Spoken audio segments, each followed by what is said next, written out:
और ये देवियां हमारे यहाँ क्यों हो रही है? बाकी विद्वान कह रहे होंगे, मैं उनका कोई खंडन नहीं करता, मैं कोई विद्वान नहीं हूँ। वो चाहे जैसा अपना मतमंडल करे, करते रहेंगे। वो जितने होंगे, जितने चारण हैं, सब कवि हैं, लिखते रहते हैं। उसमें ये लिखा कि जब सती अपने पिता के यहाँ बिना बुलाए हुए यज्ञ में चली गई और भगवान शिव को नहीं बुलाया तो शिव बहुत नाराज हुए। फिर भी इन्होंने कहा कि नहीं, मुझे मेरे पिता के यहाँ जाना है।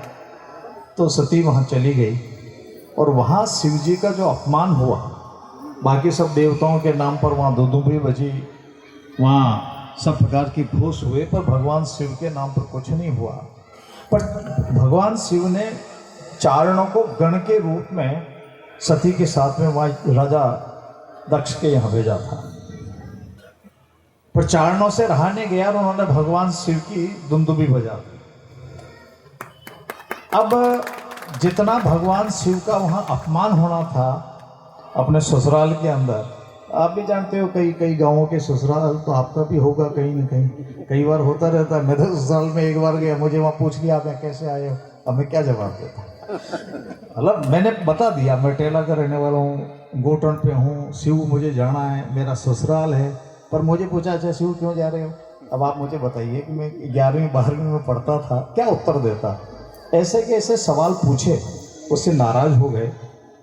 और जब सती ने अपने आप को स्वाहा कर लिया, भगवान शिव ने बहुत नाराज हुए और उन्होंने चारणों से कहा कि हमने तुमको गण के रूप में भेजा था, तुम्हारे रहते हुए कैसा हो गया? तो उन्होंने कहा हम तो क्या कर सकते हैं, हमारे हाथ में क्या था? तो उन्होंने कहा ऐसा, आप तो जाओ पृथ्वीलोक में। तो अपन यहाँ आ गए। आज अपन यहाँ खानपुरा में है, आसपास के गाँवों में है, चारणों के जितने गांव हैं वहाँ रहते हैं। तो अपन भी स्वर्गलोक में ही थे और स्वर्गलोक हिमालय के आसपास है, सारा का सारा वो भी पता लग गया। अब जब हम यहाँ आ गए तो इन्होंने सती माता से कहा कि हमारा कसूर क्या है, हम क्यों भेज रहे हो आपसे अलग करके? तो उन्होंने कहा भाई भगवान शिव ने जो कह दिया वो तो सही है, मैं कुछ नहीं कर सकती, पर मैं अगर जब भी जन्म लूंगी तो चारण के माँ के कहती।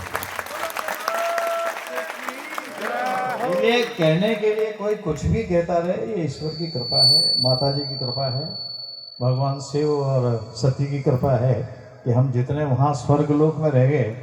आज जितनी देवियाँ हो रही है सब चारण कुल में क्यों हो रही है? बाकी भी हमने कई देवियों का वृतांत पढ़ते हैं, कहीं 15 दिन देवी जी चलती है, कहीं महीने भर चल जाए, कहीं 2 महीने चल जाए, पर हमारी देवियाँ आज भी उतने, उनकी तपस्या है, उनकी उतनी भक्ति है। और उसी प्रकार लक्ष्मीबाई से हमारे बीच में, और हमको भरोसा इसलिए करना पड़ता है कि हम हमारी आंखों से देख रहे हैं। अब लक्ष्मीबाई साहब के बारे में कोई अखबार में लिख दे कि देवी ऐसी हुई, कोई टीवी में लिख दे, उससे काम नहीं चलेगा। आप और हम हमारी आंखों से दर्शन कर रहे हैं। बहुत से लोगों ने पर्चे परवाने देखे हैं, बहुत से लोगों ने आपके कहा हुआ को सच होता हुआ देखा है ना। ये सब उसी तपस्या का परिणाम है। इसलिए भाई साहब मैं आपके चरणों में प्रणाम करता हूँ। और एक निवेदन मेरा है, वो निवेदन ये है कि अपना चारण समाज इन माताओं बहनों के भरोसे ही टिका हुआ है। हम लोगों को कोई गलतफहमी नहीं है कि हम बन्ना लोगों के कारण से और हम सरदारों के कारण से चल रहे हैं। ये सब इन देवियों के भरोसे ये समाज चल रहा है। इसलिए मेरा तो एक निवेदन करना है, भक्ति करनी है तो करो, परंतु और करो या नहीं करो, इन लड़कियों को तंग करना तो बंद कर दो कम से कम। आज अगर किसी घर में किसी बच्ची को तंग किया जा रहा है तो इससे बड़ा कोई पाप नहीं है। यदि धरती पे कोई पाप है तो इससे बड़ा कोई पाप नहीं हो सकता। यदि ये पाप नहीं है तो फिर दुनिया में पाप भी नहीं है। इसलिए एक तो यहाँ माता जी के यहाँ चरण छूने आए हो, आशीर्वाद मांगने आए हो, धन मांगोगे, बेटा मांगोगे और सुख संपत्ति मांगोगे, सब अपने अपने मन में लेके आए हैं। मैं नहीं कहता आप बताओ यहाँ क्या मांगा और क्या नहीं मांगा, आप और माता जी के बीच की बात है ये। परंतु यहाँ ये संकल्प लेके जाओ कि माता जी के यहाँ यात्रा कर ली, आज के बाद मेरे घर में कोई भी बहुत तकलीफ नहीं पाएगी। इतना तो तय करना पड़ेगा। और अगर ये तय नहीं कर सकते तो फिर तो माता जी तो आशीर्वाद यूं नहीं देते। मैं बताता हूँ, माता जी इस मामले में शायद मेरे ख्याल है कि जो अपने घर में अपनी बहू को तकलीफ दे, बेटी को तकलीफ दे, उसको किस बात का आशीर्वाद देंगे? कोई आशीर्वाद नहीं देता। ना करणी माता दे रही है, ना आप दे रही है, ना आवड़ जी महाराज दे रही है, कोई देवी उसमें से नहीं देती है। इसलिए यहाँ आने का एक संकल्प यह करना पड़ेगा कि इधर ये भाई लोग बैठे हैं, अभी टीका वीका छोड़ छाड़ करके ठीक सी लड़की देख के शादी कर लो, नहीं तो आपको लड़कियां नहीं मिलेगी, मैं गारंटी से कह रहा हूँ। बहुत सारे लोग आ रहे हैं पूछ रहे हैं, सब लड़की नहीं मिली, कोई हो तो बताना। अरे कौन करेगा जब आप लड़की को तकलीफ दोगे, परेशान करोगे।